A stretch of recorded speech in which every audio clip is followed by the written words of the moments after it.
सुप्रभात।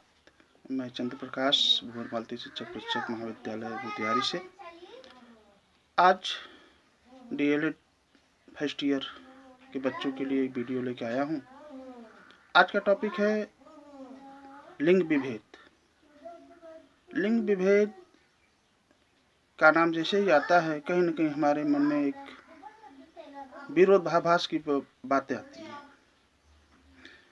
जैसा कि पहले हम लोग लिंग के बारे में थोड़ा समझ लें। धरा पे जितने भी जीव जंतु हैं सब में नर और मादा के रूप में इस धरा पे उपस्थित हैं।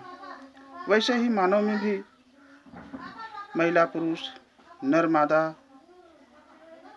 के रूप में विद्यमान है और इसको वैज्ञानिक दृष्टि से XY एक्सेस के माध्यम से भी हम जानते हैं और इनके लिए बहुत सारे शिक्षा शास्त्री ने अपने अपने तरीके से परिभाषा भी दिए हैं। हम लोग सीधे चलते हैं लिंग विभेद। लिंग विभेद होता कहाँ से है, क्यों होता है, कैसे होता है, थोड़ा सा उस पर हम लोग विचार कर लेंगे। लिंग विभेद को देखा जाए तो हमारे परिवार से ही शुरू होता है, हमसे होता है।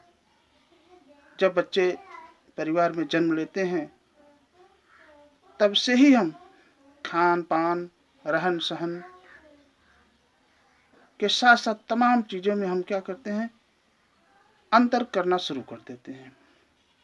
और सबसे बड़ी बात, आज के जो हमारा देश पुरुष प्रधान देश है, इस देश में जैसे ही बालक हमारे घर पैदा होता है तो बड़े हम शान से कहते हैं मेरे घर बेटा हुआ है।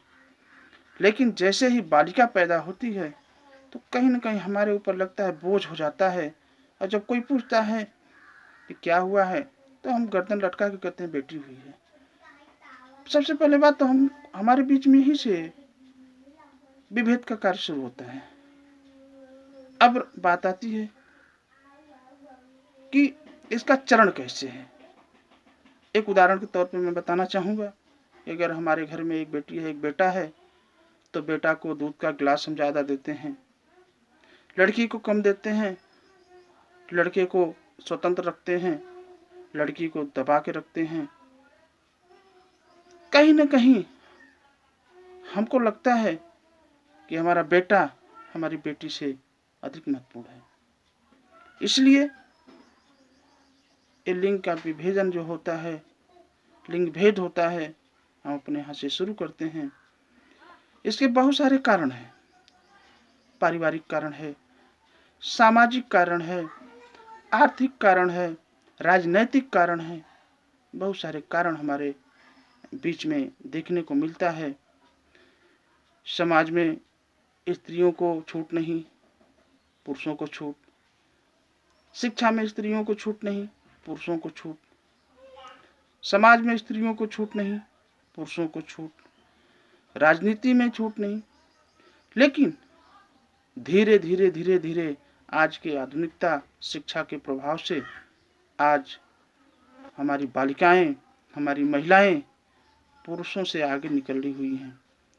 और ऐसे ही अगर शिक्षा का प्रभाव रहा तो वो दिन दूर नहीं जिस दिन हमारे महिला पुरुष बालक बालिका को समान स्थान समान अवसर दिया जाए। तो बहुत सारे कारण हैं और यह कारण हमसे, आपसे, समाज से देखने को मिलता है। इसको हमको दूर करना है और दूर करने के बाद ही हमारा समाज, हमारा आने वाली पीढ़ी ही उन्नति कर पाएगी, वरना वह